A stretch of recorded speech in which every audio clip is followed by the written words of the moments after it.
Alors bonjour, bienvenue à LVA TV. Nous avons dans nos nouveaux studios tout neufs de 2020 André Lamontagne, ministre de l'Agriculture au Québec. Bonjour, Monsieur Lamontagne. Bonjour, M. Petelli. Très heureux de vous voir à nouveau chez nous. C'est pas la première fois. Ça fait plaisir. C'est tout près. Et c'est très bien, c'est à côté, c'est ça, à quelques pas de votre ministère. Alors très heureux de vous rencontrer. On a pas mal de choses qu'on voudrait parler avec vous. Je sais que vous êtes quand même relativement pressé. Il y a des rendez-vous derrière. On va les aborder tout de suite, notamment sur les changements climatiques.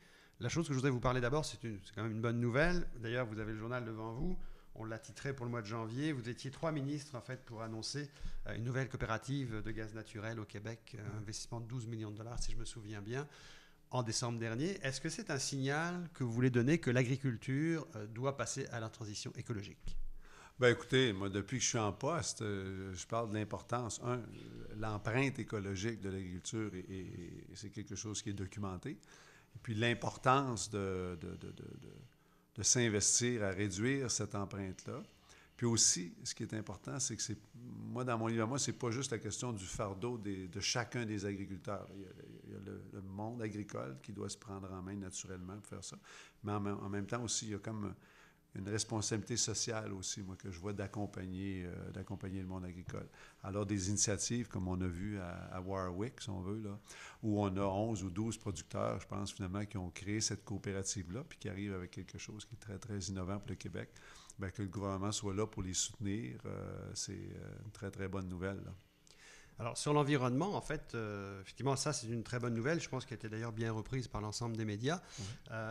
Par contre, on a noté une chose, nous, récemment, je ne sais pas si vous avez vu que l'ancien avocat Timothy Litzenberg, Timothy Litzenberg, qui était l'avocat du jardinier si connu qui a attaqué Monsanto, en fait, a été lui-même pris dans une histoire judiciaire en décembre dernier. Il a été arrêté pour trafic, chantage, tentative d'extorsion sur une autre compagnie que Monsanto. Puis peut-être vous ne le savez pas parce que c'est pas sorti dans la presse québécoise. Il y a juste la Vie agricole qu'on a fait un petit entrefilé. Il y a juste Le Point en France qu'on a parlé. Puis des fois, ça nous pose la question sur l'aspect environnement. Est-ce que les médias, vous jugez que les médias au Québec, on traite tout de la même façon dans le domaine environnement? Ben écoutez, je ne veux pas commenter comment les choses sont traitées, mais je vous dirais une chose, c'est que moi, ça fait 16 mois, 15 mois que je suis sur le terrain, là, puis des initiatives, puis de l'engagement de la part des producteurs agricoles, c'est pas ça qui manque sur le terrain au Québec là, pour avoir des comportements responsables, puis améliorer aussi toute la question de l'empreinte environnementale de l'agriculture. Moi, Vous êtes confiant que les changements climatiques, même avec un gouvernement qui a été beaucoup décrié au départ, on va passer à l'action? ben, tout à fait. Moi, j'ai annoncé, quand j'étais devant l'UPA le 5 décembre dernier, j'ai annoncé bientôt, là, je vais présenter un plan d'agriculture durable. Puis dans toute cette question de ce plan-là, ben, il y a une question de santé des sols, il y a une question des pesticides, tout ça. Alors, c'est tout intégré, si on veut, mais quand on parle de changement climatique, oui, il y a nos pratiques de la machinerie, mais comment on s'occupe de nos sols, comment on traite nos sols, bien, ça a un impact sur la machinerie, ça a un impact sur la capacité de nos sols d'absorber l'eau, la capacité de nos sols d'absorber du carbone, tout ça. Alors, il y a des choses qu'on va présenter là, on ne sera pas laissé pour compte. Vous devriez, vous n'avez peut-être pas la date encore, mais vous allez sûrement recevoir aussi un rapport de la fameuse commission sur les pesticides qui devrait vous être fourni, j'imagine, Oui, bien, le au cours rapport du de la printemps. Caperne, ça, je vous dirais, bien, naturellement, comme tout le monde, j'ai hâte là, d'avoir l'information qu'ils vont avoir ramassée puis les observations qu'ils vont faire. Mais ben, d'ailleurs, ce que j'ai dit, c'est que j'allais m'inspirer écoutez, il y a plein de monde intelligent qui ont travaillé là. Il y a des 75 groupes qui se sont présentés. Il y en a 27 ou 28 là, qui ont été entendus.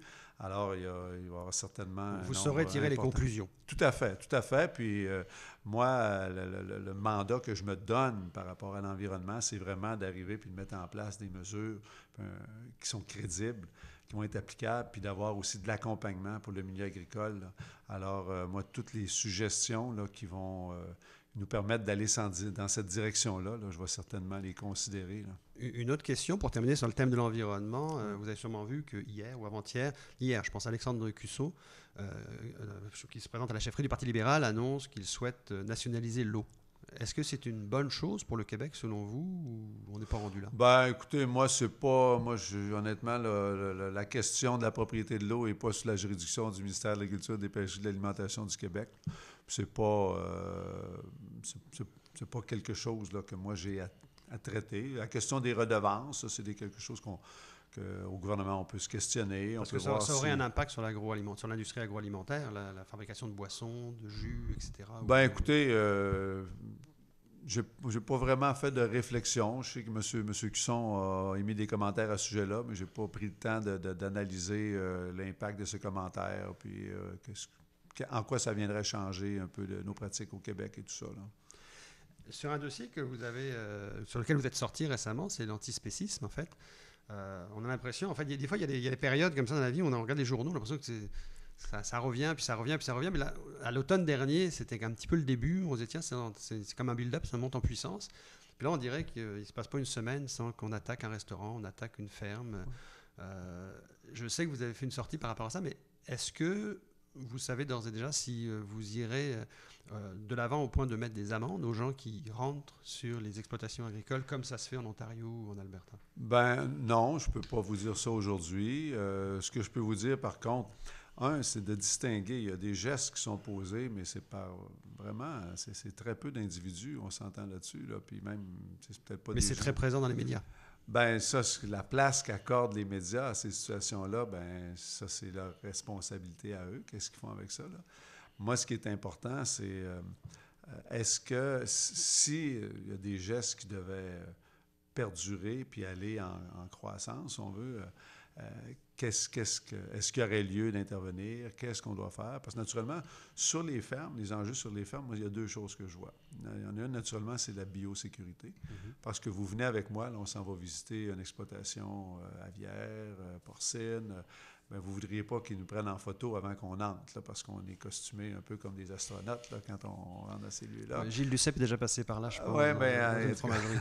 mais alors de penser à un moment donné que c'est tout à fait correct, mais on donnera une tape sur la main aux gens qui s'en vont là, parce qu'il y a toute la question de la santé des troupeaux qui sont là, des cheptels qui sont là. Ça, c'est une première des choses.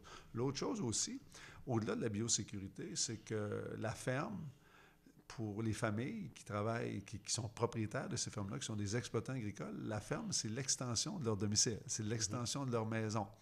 Les enfants, à un moment donné, sont dans l'étable, sont à une autre place. Tu sais, c'est une grande maison pour eux. Alors, il y a tout un impact là, sur la vie familiale. Puis après ça aussi, il y a tout un impact, éventuellement, sur le sens que ces gens donnent à leur vie par le métier qu'ils pratiquent. Puis ça, c'est quelque chose qu'on doit être sensible puis qu'on doit chercher à préserver. Alors moi, quand j'en parle à mes collègues, ma collègue de la justice, mes collègues, les gens au niveau de la sécurité publique, ben, qu'est-ce qui peut différencier un peu le milieu agricole que si tu as un commerce d'électronique à Montréal, puis la nuit, il y a quelqu'un qui rentre par effraction? Il n'y a pas de comparaison à faire, là. Il y en a certaines exploitations, c'est la sécurité, mais il y en a d'autres, c'est vraiment le domicile familial. On a vu récemment que, d'ailleurs, Marcel Groslo a fait une chronique, là, en fait, et a interpellé le ministre en demandant en fait, qu'il fallait avoir une réflexion justement sur cet aspect, l'antispécisme. Je pense que ça faisait longtemps que les producteurs attendaient parce qu'ils vivaient les situations, donc ils voulaient que leurs syndicats interviennent. Est-ce que vous avez eu des échanges avec l'UPA là-dessus? Puis est-ce que de votre côté, vous dites, l'UPA qui est aussi le syndicat qui doit protéger ses producteurs, est-ce que le syndicat a un rôle, que ce soit d'information, de défense des producteurs? Est-ce qu'ils ont un rôle à jouer là-dedans? Bien, ce qu'on a à faire comme industrie, je vous dirais comme secteur, c'est d'être solidaire. Puis s'il y en a un qui peut aider, être aidant dans cette situation-là, bien, c'est de le faire dans un contexte de solidarité. Nous, ce qu'on a fait... Est-ce que c'est que le rôle du MAPAC ou c'est le rôle des deux?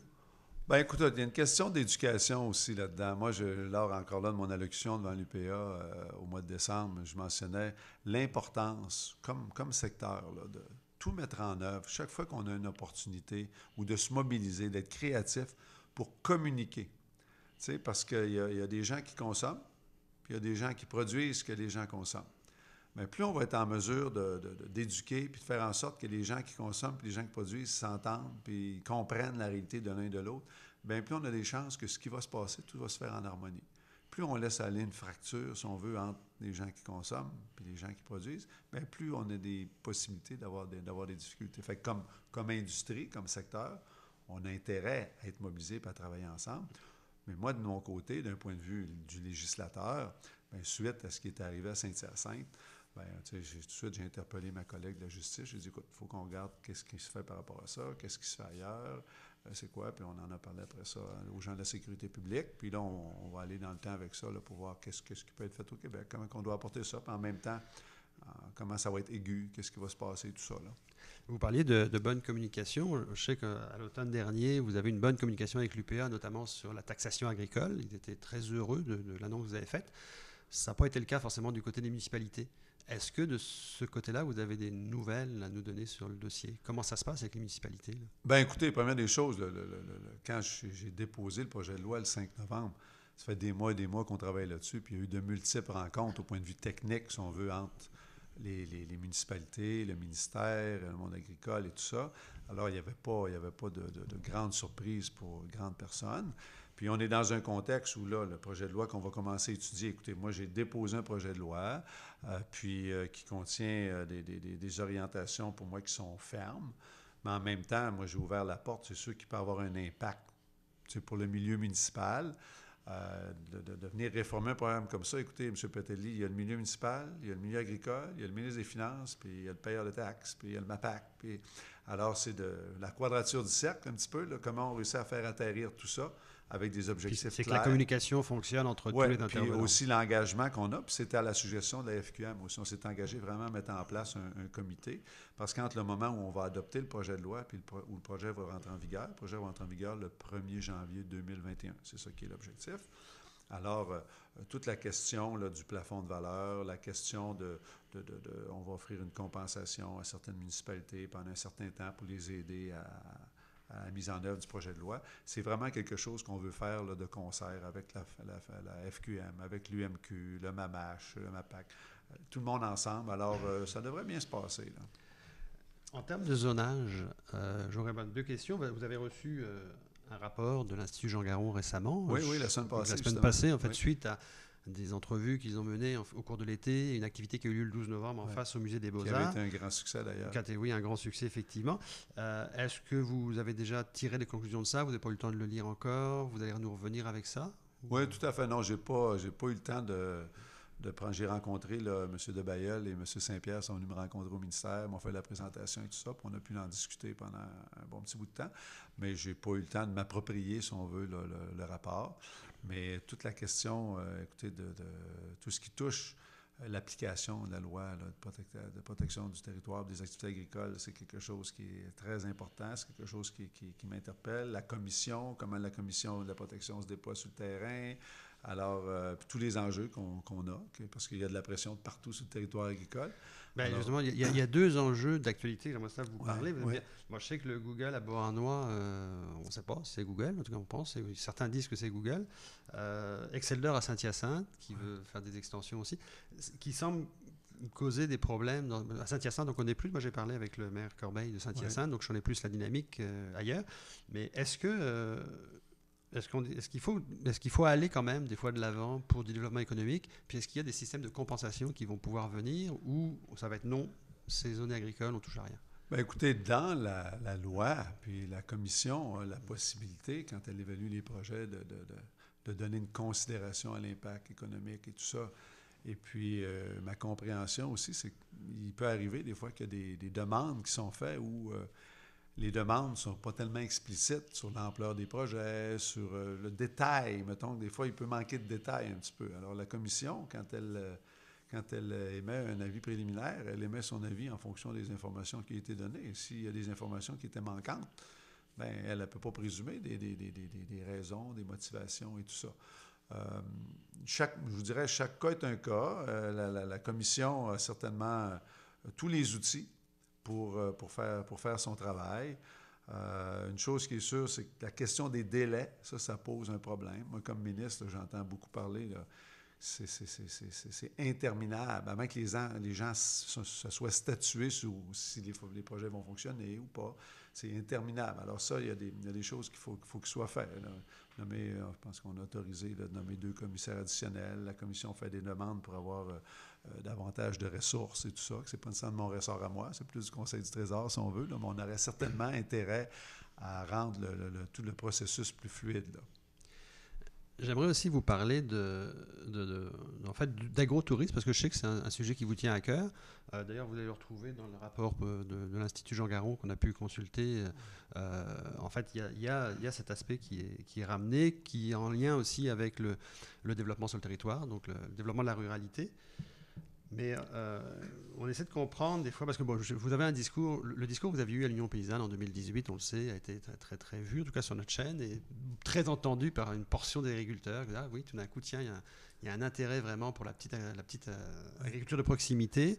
Alors, vous aviez même dit à l'UPA qu'il y avait des responsabilités qui venaient avec tout ça. Vous avez dit récemment au marché Jean Talon à Dominique Lamontagne qu'il était aussi un phare en agriculture, dans sa transformation à la ferme. Donc tout le monde est bien emballé par tout ça. Puis parallèlement, on se dit, pour que tout ça fonctionne, il faut qu'il y ait de l'ouverture à l'UPA, il faut qu'il y ait de l'ouverture à la Régie des marchés, il faut que ça bouge. Là.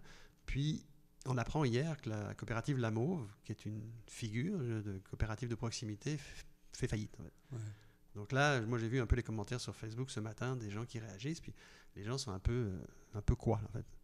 Est-ce que vous voyez des solutions, vous, pour que l'agriculture de proximité bouge et existe dans les régions? Bien, tout à fait. Puis je vous dirais, écoutez, les propos que j'ai tenus lors de l'Assemblée de l'Union paysanne l'an passé, c'est des propos que je tiendrai encore aujourd'hui. Les propos que j'ai tenus lors du lancement du livre de Dominique Lamontagne, c'est des propos que je tiens aujourd'hui. Puis moi, je suis vraiment investi à faire en sorte qu'il puisse survenir des changements au Québec pour que... J'ai dit, quand j'ai fait mon allocution devant l'UPA, j'ai parlé de l'importance de donner de l'air à l'agriculture de proximité. Alors, je ne veux pas aller dans le détail, puis je ne peux pas vous révéler des choses, mais c'est certain que j'anticipe être en mesure là, de contribuer là, à ce qu'il y ait des changements intéressants qui peuvent se passer sur le territoire. Est-ce qu'il y a encore des contacts de terrain avec l'UPA, c'est sûr, avec les délégués de l'UPA? Est-ce qu'il y a des contacts avec le CEA Union paysanne pour le ministre? Est-ce qu'il y a encore des ponts avec Il y a des contacts avec plein de monde. Je rencontre la plupart de nos leaders de cette agriculture-là de proximité. Là, c'est des gens que je côtoie, des gens que je rencontre, des gens qui me conseillent, des gens à qui je pose des questions. Puis j'espère bien là, être arrivé à un moment donné avec des belles surprises là, pour tout ce monde-là. Là. Alors, pour terminer sur une note que j'imagine vous trouverez positive, je pense que vous l'avez peut-être entendu sur notre chaîne LVA TV. Luc Boivin, en fait, nous a annoncé lors d'une entrevue il y a quelques semaines qu'il préparait en fait un fromage qui va s'appeler le Jean Garon, qui va être fait par Fromagerie Boivin. Normalement, on s'attend à un lancement avant Noël 2020. Donc, je ne peux pas vous dévoiler encore ce que ce sera exactement, mais nous, on le sait un peu. Mais en tout cas, je vous informe déjà qu'il y aura un fromage qui va porter le nom d'un ministre célèbre. Alors, vous serez sûrement tenu au courant et sûrement invité au lancement. Je ne sais pas si ça vous inspire quelque chose. Bien, écoutez, je connais Luc, alors je suis très, très, très heureux qu'il ait pris cette initiative-là. Et puis, moi, tout ce qui peut faire en sorte que ça vienne souligner la contribution de gens qui ont eu des impacts significatifs dans leur environnement dans le passé, comme ça a été le cas pour M. Garon, qui a été 9 ans à la tête du ministère de l'Agriculture, puis entre autres, qui a été le parrain là, de la loi de la protection du territoire agricole, puis qui a vraiment laissé sa marque. Alors, de souligner ça, puis par un fromage, je trouve que c'est vraiment une belle façon de le faire aussi.